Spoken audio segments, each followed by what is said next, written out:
Musta ka na? Pwede na po pumunta sa campaign rally. Yan ba ang pakulo ng kampo nila Esmeralda para sa manok niyang si Jerry? Opo, Sir Mayor. Kaya gusto ko na pong pumunta doon para malaman ng mga tao na buhay ako.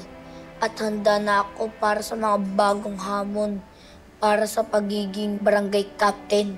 Raba, huwag mo sasakyan ang mga gimmick nila. Baka ikapahamak mo pa. Pero Sir Mayor, ayoko pong isipin nila akong patay. Hindi naman totoo yun eh. Fake news yun. Alam mo, hindi ako nagtitiwala sa mga taong yun. Hanggang ngayon, hindi pa rin ako naniniwala na wala sila kinalaman sa pagkakaaksidente mo. Naisip mo ba yun? Verified info ba to, Rigor? Baka naman fake news to. Saan mo ito nakuha? Simbahan. Sulat mismo ng kapatid ni Rambo yan. Hinulog niya sa petition box. Sinunod ko. Tsaka yun palang dakilang alagad ni Marites eh.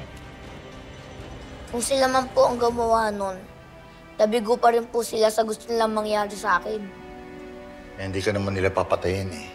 Gusto lang nila ikaw sindakin. Rambo, alam kong baguhan ka pa sa mundong ito, kaya marami ka pang kailangan matutunan. Nandito ako para i-guide ka.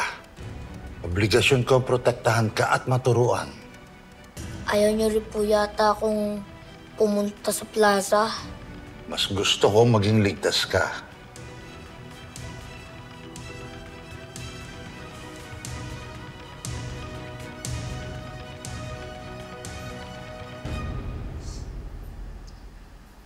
Riley, What? Saan ka galing? galing akong simbahan. Bakit? May nangyari ba? Kanina pa kita hinahanap.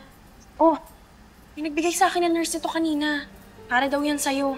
Tinanong nga kung magkapatid tayo eh. Sa akin? Oo. Kanino naman galing to? Ay, hindi ko alam. Hindi ko alam kung nasa nandiyan. Anong laman nito? Ewan ko.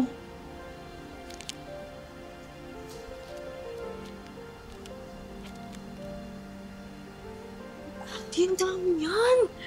Ay, magkano yan? Teka, kanino galing to? Sino magbibigay ng ganito kalaki? Wala na tayong pakialam doon. Basta ang alam ko, makakatulong yan dito sa gastusin sa ospital.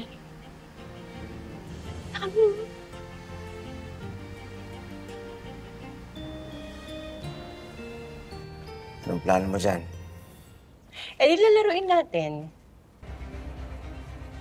Gagamitin natin pang-distract dyan sa Rambong yan sa karera niya sa pagkakapitan. Ngayon, pag nangyari yon, sure win ang manok natin.